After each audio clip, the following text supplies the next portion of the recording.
Bienvenue dans cette nouvelle émission de Contrepoint. Alors, nous recevons aujourd'hui Jean-Baptiste Noé, bonjour, Bonjour. rédacteur en chef de la revue Conflit, revue de géopolitique. Nous allons parler aujourd'hui d'automobile. Alors en quoi l'automobile est-elle un sujet géopolitique ? Alors effectivement, ça peut surprendre que pour une émission consacrée au sujet géopolitique, on parle d'automobile. En fait, c'est pleinement un sujet géopolitique, l'automobile, et le but de cette émission, c'était aussi dans le cadre du Salon de l'automobile qui s'est tenu cette semaine, d'aborder ce sujet qui est extrêmement important. Alors pourquoi est-ce qu'on est dans un sujet géopolitique? Parce que la géopolitique, ce n'est pas les relations internationales, comme souvent on le pense. La géopolitique, c'est l'étude des rapports de force dans l'espace. Et l'automobile, c'est bien ça, ce sont des rapports de force, puisque l'automobile, c'est l'industrie, donc ça a trait à la puissance économique, aux nombreuses entreprises, évidemment, à leurs sous-traitants, aux rapports de force aussi entre les États, et on va y revenir, on l'a très bien vu dans ce salon entre entreprises comme Renault, Stellantis et puis entreprises chinoises.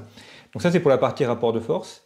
Et puis pour le rapport, rapport de force dans l'espace, donc pour la partie espace, l'automobile façonne les espaces. L'automobile façonne les villes, elle façonne les pays, les territoires, notamment avec les routes, avec les autoroutes, et elle façonne aussi le rapport à l'espace. Donc elle dit beaucoup de l'échange, elle dit beaucoup des communications, et dès qu'on traite à l'échange, on traite de quelque chose qui est le cœur même de l'économie. Donc là, on dérive tout de suite dans un élément qui est à la fois économique et en même temps de sciences politiques. Alors si on se concentre sur les villes, comment par exemple l'automobile a-t-elle façonné les villes ? Alors ça c'est très intéressant à étudier, alors je vais synthétiser évidemment en quelques mots, mais au cours du XXe siècle, on voit que les villes se sont forgées autour de l'automobile. Pour faire simple, fin 19e, début 20e siècle, les villes s'étendent dans ce que les géographes appellent en doigts de gants. Donc vous avez la ville, souvent des collines ou des territoires un peu plus élevés, et donc le train se développe dans les plaines, et la ville se développe dans les plaines.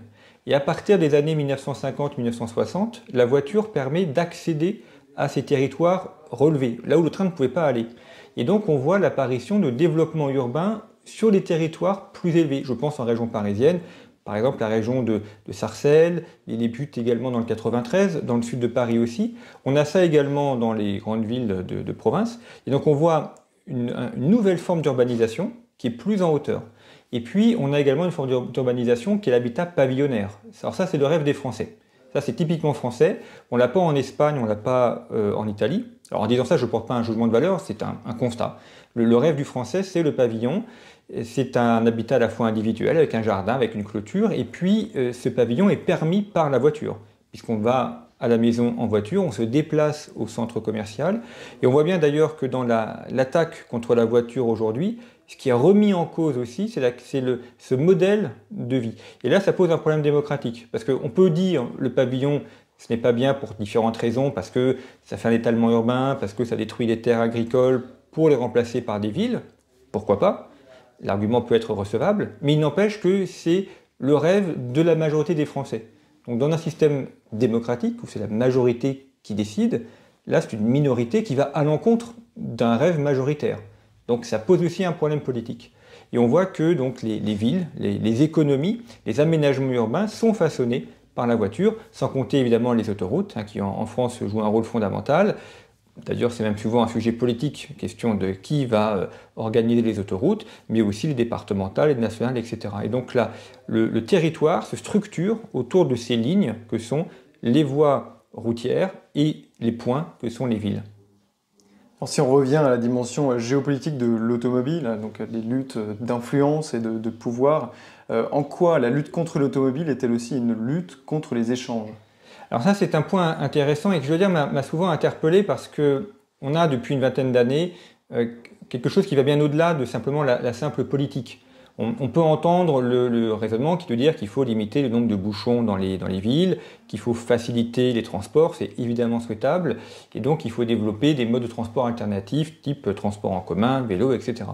Mais on voit bien qu'on n'est pas dans ce cadre-là, on est vraiment dans une lutte contre la voiture et contre l'automobiliste, qui est désigné quasiment comme le mal. Or, il n'y a jamais de hasard dans une politique socialiste, ça a toujours trait à un élément de philosophie politique. Et en s'attaquant à la voiture, comme d'ailleurs en s'attaquant à l'avion, c'est aux échanges qu'on s'attaque, et donc c'est aussi à la notion de liberté. quand j'avais passé le permis de conduire, début des années 2000, on a distribué un livret qui était le permis, c'est la liberté. Et c'est vrai que pour beaucoup de Français, le permis, c'est la liberté. Ça permet d'aller travailler, ça permet d'aller faire ses courses, d'aller fonder une famille un peu plus loin des centres-villes. Donc la voiture est associée à la liberté de déplacement, qui est un déplacement autonome, décidé par les personnes en dehors des horaires imposés par le train, etc. Et donc s'attaquer à cette liberté de déplacement, ce n'est pas uniquement une question d'organisation urbaine, c'est aussi une question fondamentale de philosophie politique. C'est-à-dire qu'on interdit aux gens de se déplacer, et d'ailleurs on le voit dans les villes qui mettent des restrictions de déplacement, eh bien, c'est-à-dire quelque chose de tout à fait prévisible, mais les centres-villes s'abaissent. On le voit à Bordeaux, où de nombreux magasins font faillite dans les rues commerçantes, qui étaient pourtant la grande rue commerçante de Bordeaux. On le voit à Paris avec la rue de Rivoli. Les voitures sont interdites. La rue de Rivoli est maintenant en déshérence complète, ce qui n'était pas le cas auparavant. Pourquoi? Parce que ceux qui venaient faire leurs achats à rue de Rivoli, ce n'était pas que les Parisiens du coin, c'était aussi tous ceux qui habitent en banlieue. Donc empêcher les échanges, c'est empêcher le développement économique, c'est empêcher également que des personnes qui habitent plus loin puissent en profiter. Et donc ça provoque aussi un vrai sujet de philosophie politique. On a parlé tout à l'heure du salon de l'automobile, du mondial de l'automobile. Renault y a présenté ses nouvelles voitures électriques avec notamment la R5, dont les Français sont, paraît-il, nostalgiques. Et ces voitures électriques sont en concurrence directe contre les voitures chinoises. Alors qui va gagner? Qui peut gagner ce match selon vous?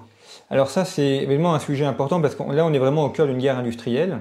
Alors il faut quand même rappeler que si Renault développe la voiture électrique, c'est parce qu'il est obligé, d'ailleurs comme tous les constructeurs européens, puisque l'Union européenne a décidé qu'il fallait supprimer les voitures thermiques et imposer par la force la voiture électrique. Or, les constructeurs européens ne savent pas faire des voitures électriques aussi bien que les Chinois. Donc quand on interdit la voiture thermique et qu'on impose l'électrique, de fait, on donne les clés du marché européen à l'industrie chinoise. Et considérant cela, de nombreux pays, dont d'ailleurs la France, décident de répondre par l'instauration de barrières douanières. On pourra en reparler, ça va causer d'autres problèmes. Mais on le voit avec Renault, je veux dire, à titre personnel, je suis assez inquiet pour Renault parce que si elle refait en 2025 un modèle de voiture qui est celui des années 1970, avec la 4L, avec la R5, ça vous montre une entreprise qui ne sait plus innover, qui ne sait plus inventer. Renault a énormément innové dans le passé. La 4L, c'était innovant. La R5, c'était innovant. L'espace, Renault a créé un modèle qui a été beaucoup repris et copié. Et là, on voit un constructeur qui n'arrive plus à innover, qui n'arrive plus à inventer. Quand vous jouez sur la nostalgie, c'est-à-dire que vous jouez sur le passé. Je ne suis pas convaincu que le passé fasse vraiment vendre, surtout qu'on a des défis technologiques qui sont importants. Et puis, l'autre problème, c'est le prix. C'est-à-dire qu'on est un véhicule qui est autour de 25 000 euros. Alors, ça va dépendre des options, etc., évidemment, mais 25 000 euros pour un véhicule qui est quand même un véhicule de ville, c'est extrêmement cher. Pour le même prix, vous avez de très bonnes Toyota, et pour le même prix, vous avez des voitures électriques chinoises. Et là, je ne sais pas si les Français en sont pleinement conscients, mais des voitures électriques chinoises qui sont parfaites d'un point de vue technologique, mais qui ont un confort qui est celui d'une grosse berline allemande. Donc, entre les deux, le consommateur va faire un choix, et s'il fait un choix en fonction du prix et de la qualité, il se tournera vers les Chinois. Et alors, au-delà de Renault, cela renvoie aussi à la politique industrielle française, plus largement. Oui, c'est ça, c'est qu'en fait, on a une politique industrielle qui n'est pas une politique industrielle, qui est une politique qui est fondée sur des émotions politiques. Et le temps politique n'est pas le temps économique. Ça, c'est quelque chose qui est fondamental à comprendre, parce que là aussi, on touche au cœur de la philosophie politique. Le temps politique, c'est 6 mois, c'est 1 an, c'est 2 ans. Concrètement, nous sommes en 2024, élection présidentielle en 2027, donc il reste à peu près 3 ans, 2 ans et demi, 3 ans de politique. Ce qui veut donc dire que le président ou le maire ou le député va regarder le temps de son élection.